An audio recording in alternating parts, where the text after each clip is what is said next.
Ai de mim, que dor. Provocações tem que começar com um grito grego. Ai, me! Eu quero me sentir uma deusa grega. Provocações. 12 anos inteiros no ar, caminhando no incerto e idolatrando a dúvida. Agora, ano 13.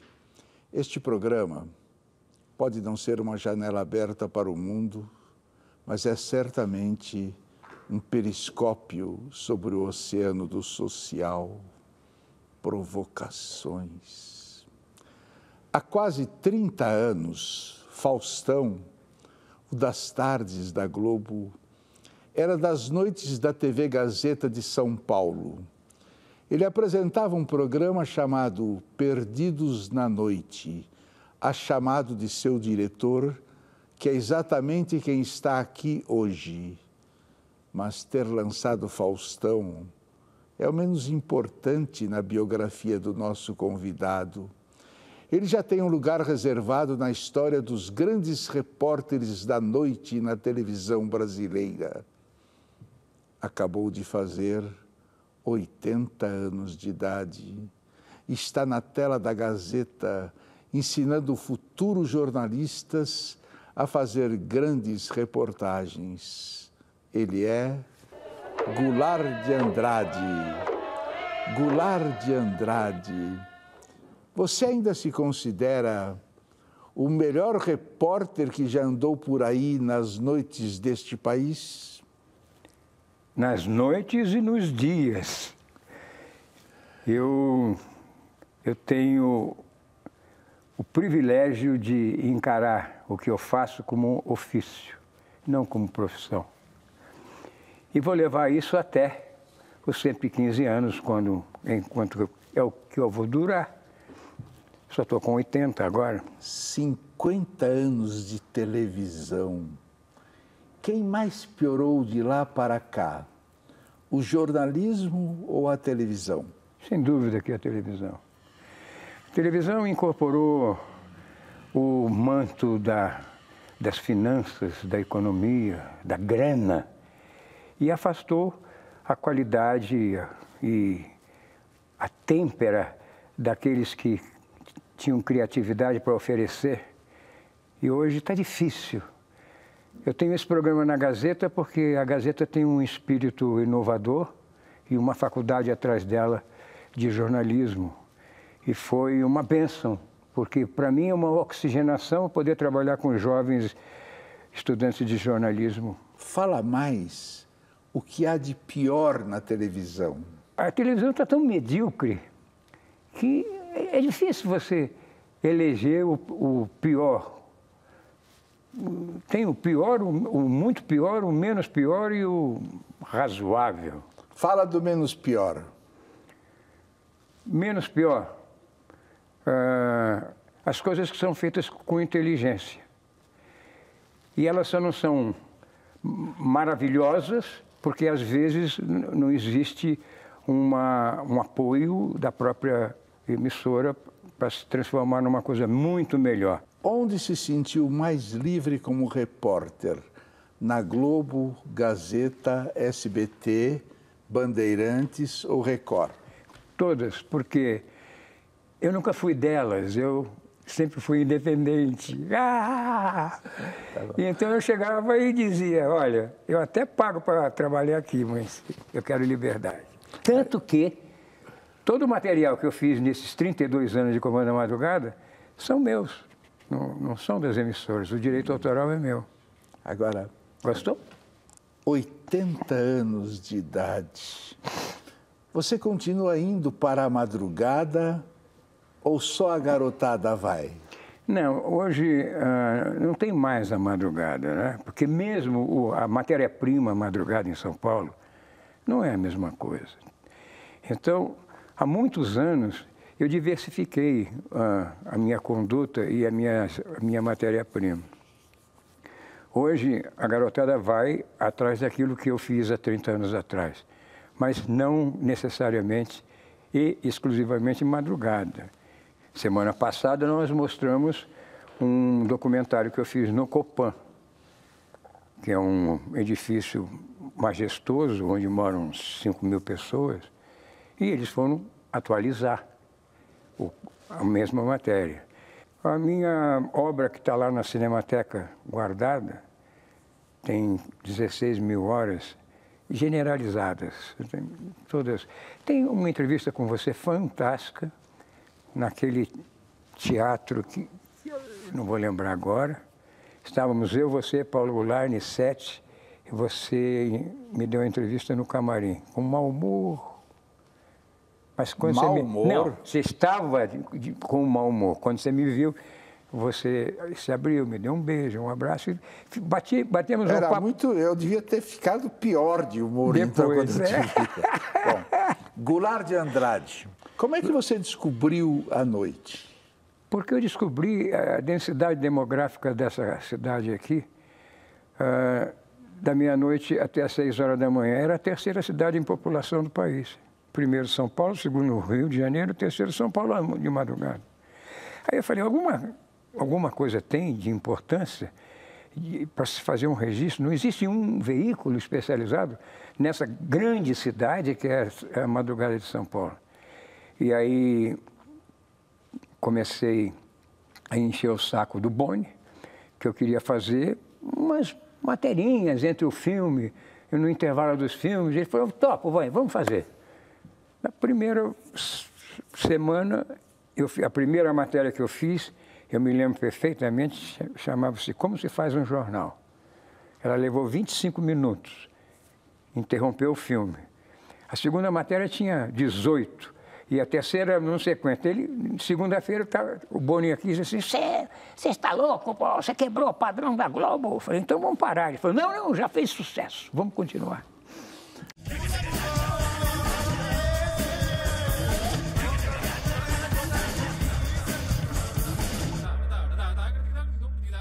Qual a sua reportagem inesquecível de boa? Foi quando eu fui mostrar como se procede uma cesariana. E estou lá, a mocinha na maca, isso e aquilo, corta a barriga da mocinha, isso e aquilo. Eu vestido de médico também, com luva, com tudo. Aí tira aquele neném, pega pela perna, eles deixaram eu puxar o neném. Aí eu puxei o neném e mostrei e falei, somos avô. Era o meu neto que estava na cena. Bonito. E qual a inesquecível de ruim?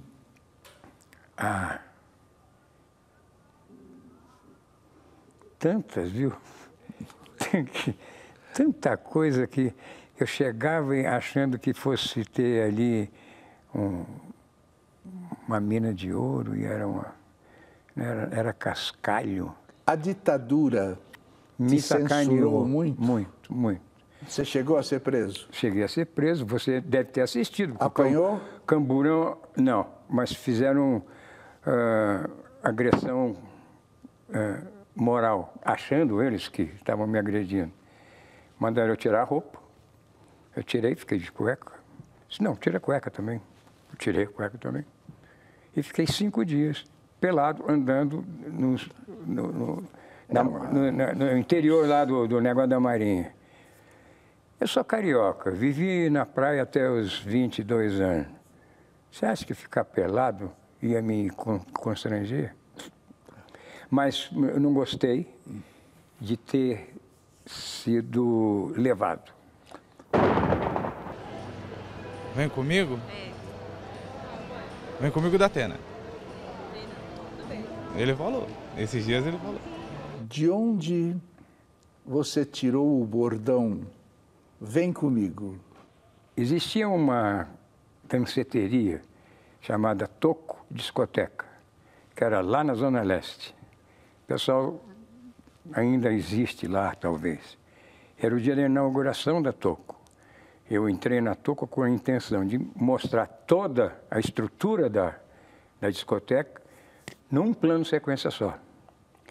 Então eu dizia para o capeta, vem comigo, capeta, vem comigo sem corte, vem comigo, capeta. E conseguimos fazer um plano sequência. Aí quando eu fui olhar na edição, eu falei, mas tem força isso aí, viu? Vem comigo.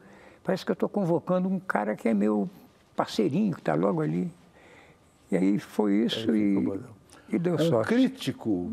Um crítico dizia que faltava nas suas reportagens uma placa dizendo: informe publicitário, defenda-se. Olha, cada vez que existia um traço comercial, as pessoas achavam que era um merchandising ou qualquer coisa assim.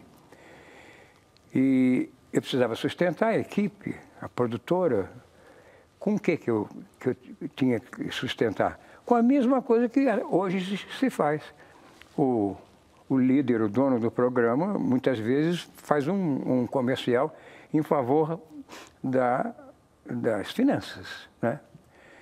Eu me considero legítimo nisso e logo depois eu criei isso aí, informe publicitário. E criei também uma seção no programa chamada, esqueci, era comercial de graça, que era para contrabalançar. Se você era um humilde produtor de alguma coisa, inventor de alguma coisa, eu fazia um comercial do seu estabelecimento, da sua indústria, e sem cobrar nada. Quem te patrocinava? Todo mundo. Eu já tive uns 160 patrocinadores nesse período. O que há de se esperar? 30 anos? Então, de automóvel eu tive todos, avião tive todos, birita, todas. Goulart de Andrade se travestiu para entrevistar travestis na noite paulistana. Era preciso? Era. Para você extrair uma intimidade, eu criei uma coisa chamada Na Pele do Lobo. Então, fui mostrar como é que funcionava um circo. Eu me vesti de palhaço, fiz. Eu queria mostrar essa criatura, esse ser humano, que era o travesti, como é que ele conduzia a sua vida. Para isso, eu tive que me misturar a eles. E eles perceberam? Não. Ninguém sabia que eu era aquilo. Que bom. Mesmo porque, bom, percebendo que eu era horrível, né? Eu era um trubufu de rolo, porque ninguém me queria. Disse o jornal O Estado de São Paulo, em novembro de 92, Goulart de Andrade, o inventor da madrugada na televisão brasileira, desiludiu-se com a face noturna da cidade. O que houve? A face, o corpo e a alma noturnas morreram. Até a data em que eu construí o Comando da Madrugada, existia boemia. Morreu tudo. Hoje são outros caminhos. São caminhos da droga, são caminhos pobres de criação. E nas coisas menores na existência da gente? Uma boa pergunta, daquela que é fácil de responder. Uma boa pergunta é aquela que faz você pensar, que não te dá uma verdade, uma resposta pronta.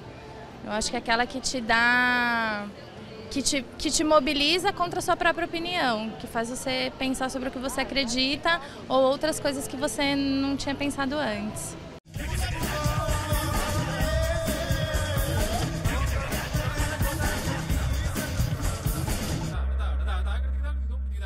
Um assistente se queixava de que trabalhar com você era muito difícil. Comente. Não sei quem é. É um assistente. Bom, ou seja, todos os assistentes. Todos, pronto. Não é que fosse difícil. Eu tenho um interesse muito grande pela qualidade. E eu sei fazer. Porque eu comecei fazendo cinema, então eu tenho no meu sangue e na alma também aquela hierarquia de produção, não é? E cada um tem uma função. E que cumpra a sua função pelo time, entende? Quando isso não acontece, aí é ruim e eu reajo. E eu reajo com incompetência, como você reage com incompetência. Nós nos conhecemos há muito tempo. Eu me lembro de você como um construtor de qualidade desde a época da TV Tupi. Mas ultimamente eu estou achando a incompetência tão bonita. Olha aqui, vamos retomar um pouco sua história. Como se faz para ir de salva-vidas em Copacabana para repórter de televisão? Eu fui piloto, fui salva-vida, eu fui lutador de vale tudo, eu fui, enfim, soldador, operário soldador, eu não quero descrever aqui. E essa heterogeneidade de funções me permitiu que eu aprendesse a língua de cada um.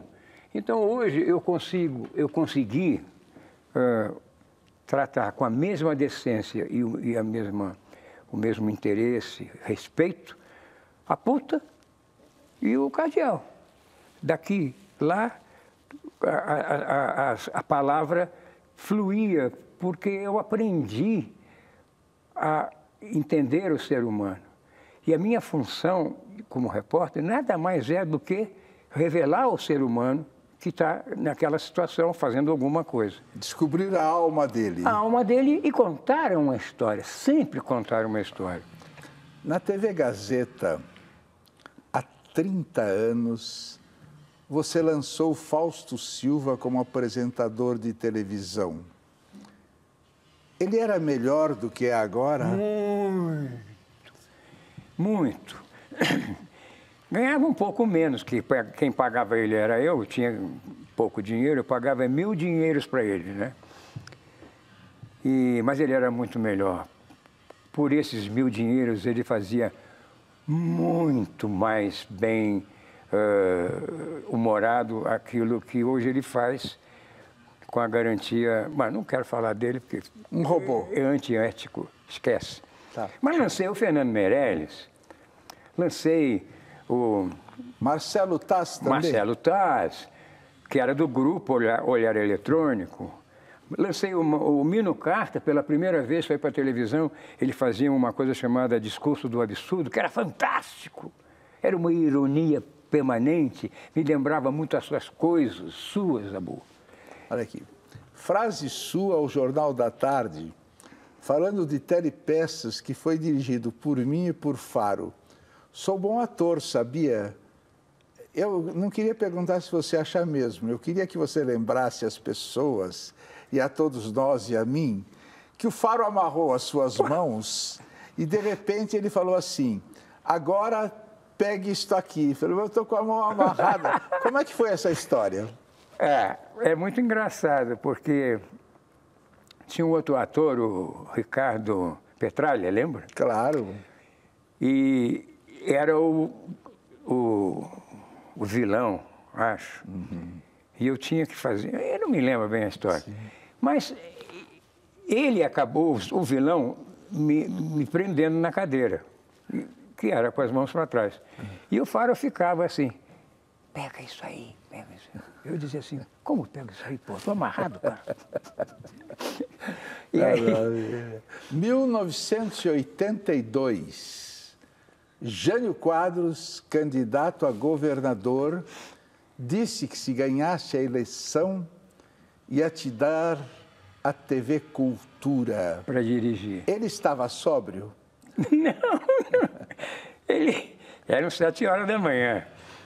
Dona Eloá junto com os cachorrinhos dela lá e tal. E nós dois jogando sinuca. Eu já tinha entrevistado ele. E ele falava, Goulart, tu és esperto. Se eu for governador, te darei TV Cultura para dirigires. Aí eu falo para ele assim, jogando sinuca. Governador, não, chamava ele de presidente. Presidente, se o senhor me der a TV Cultura, eu boto o senhor de novo na presidência da República. Ele falou, vê como és esperto. Se ele fosse eleito, você iria cobrar a promessa? Claro, evidente. Isso aqui é um sonho. Você tem alguma emoção cívica ao ouvir o hino nacional? Eu gosto só do ouvir undu. Pronto, bastava isso. Mas quando a turma do Corinthians canta ele? Aí é outra coisa, né? Quem maior mal fez ao mundo? A religião ou os bancos? As religiões são bancos. Não vejo diferença nenhuma. Você é religioso? Não. Você mente? Se eu minto, não. Você chora? Choro. Por quê? Eu choro vendo desenho animado às vezes. Eu choro porque, não sei, vem uma coisa e eu choro quando tenho uma emoção forte. Você chora diante da beleza? Choro. Principalmente. Como é que você gostaria de morrer? Nunca. E se você ficar no hospital com aquele negócio assim e tal? Sabendo que está dando trabalho para os outros? Goulart, se houver reencarnação, onde e como você gostaria de voltar? Eu gostaria de voltar como planta, porque o ser humano não deu certo, né? E bicho tem que sobreviver comendo outro bicho e tal. Planta não, eu queria voltar como planta. Goulart, vou fazer a última pergunta para a nossa entrevista terminar. Goulart de Andrade, o que é a vida?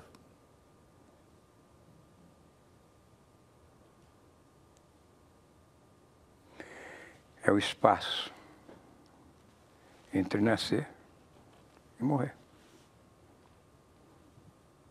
Goulart, o que é a vida?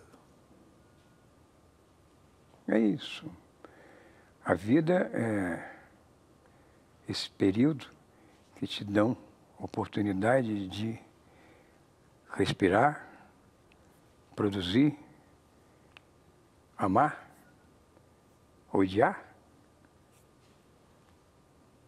e depois morrer. Então, para acabar, Goulart, o que é a vida? Bom, levanta daqui um abraço, que a única coisa falsa desse programa é o abraço.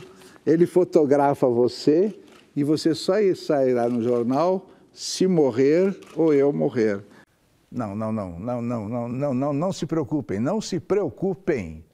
O homem é um animal fundamentalmente sociável, um animal sociável que detesta seus semelhantes.